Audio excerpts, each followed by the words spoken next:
Hello hi छाड़न्तु जय जगन्नाथ कहतु नमस्कार वेलकम टू माय किचन टिके गपिबा और टिके खाइबा।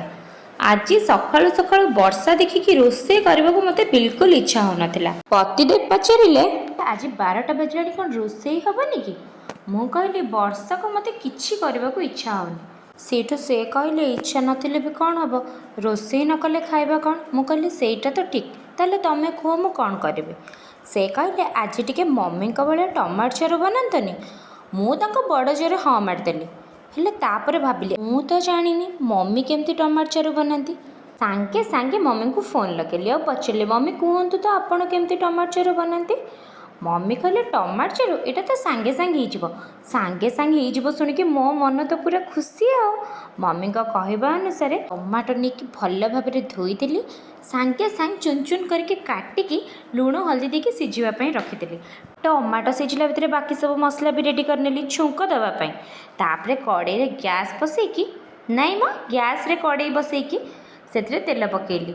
तेल गरम करके सुखिला लंका पंचफुटन देके भल भाव भाजिली। तापर से छेचिके रखिथिबा रसुण और कंचा लंका ऐड करनेली। एबे एथिरे अल्प किछि भुरसुंगा पत्र देके भल भाव आउ किछि समय भाजी नेली। मम्मी जेमती जेमती कहले सबु सेमती सेमती करुथिली। हेले भी मन भितर गोटे डर थिला अरे मु कौन मम्मी को परी बनै पारिबे काहींकि ना आम मम्मी को हाथ रंधा जी थरे खाई सी जानी। हेले एठी तो आ मम्मी नहांती सब मते ही करबाको हबो। एमती भाबू भाबू देखिली टमाटो चारोटी फुटिलाणी। एबे से काटिकी रखिथिबा धनिया पत्र सब ऐड करदेली। कभर देके आउ किछि समय फुटिबा पई छाड़देली ठीक जेमिति मम्मी कहिथिले। केजाणी कहीं आज चारू बनैला बेले मम्मी को कथा भारी मन पड़ुथिला। मम्मी को हाथ परसा खाइबार जो मजा निजे बनैके खाइले से मजा कौटू आसीबो जे। एमिति भाभी भाभी प्रस्तुत करनेली गरमा गरम टमाटो चारू। आपण भी घरे बनैबे आउ मते जणैबे टमाटो चारू केमती हेतिला।